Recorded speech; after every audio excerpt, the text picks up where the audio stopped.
anything what was stated by this outgoing leader should be verified, and definitely, unfortunately, he's desperate and his statements are desperate. So this is really dangerous, and many aspects saying that whatever he is doing, he should be very careful, because the status of Belarusian economy is very weak, as we all know, to say the least. And if he will do anything, what he threatens, it could be backflash, so to say, to Belarus itself. And that was the same with regard to the reguiding of goods from the seaports to Russian ports. Then there were corrections, if we remember, that if Russia will provide the same compatible conditions. Now there's another statement.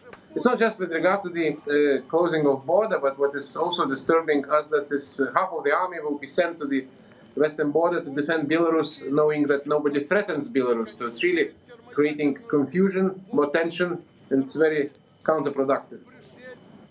Now, you and your neighbours, including Latvia and Estonia, have already passed sanctions on officials within Belarus. What do you make of the EU's response so far? We're always saying that, with all understanding, that takes time, adjustment and procedures, but much time left, much time passed after these so-called elections, and we really have to react in a bit more tangible way.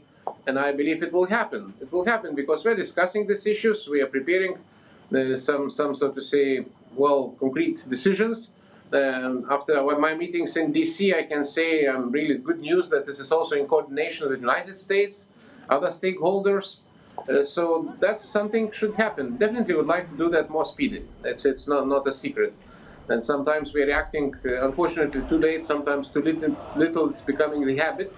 But it doesn't mean that we shouldn't seek for faster actions. And I hope we will be able, after meeting in Brussels very soon, we'll be able to come up with more concrete kind of decision. Now, there's been a big debate in the European Parliament about whether Mr. Lukashenko should be included on that sanctions list. Members of European Parliament certainly think so.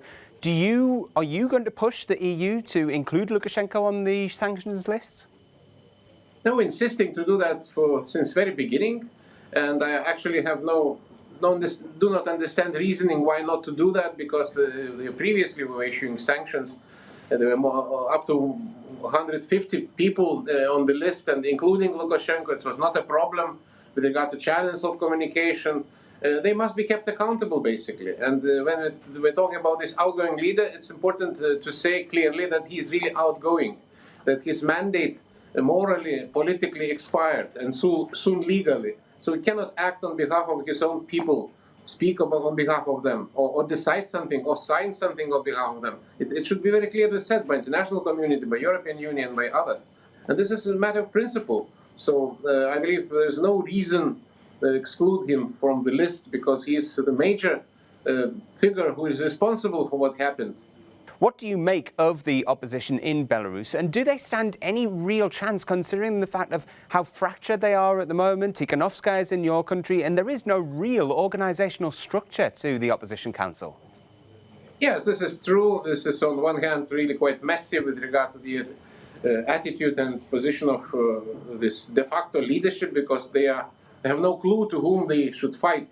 Now trying to hunt these members of Presidium of Coordination Council one by one.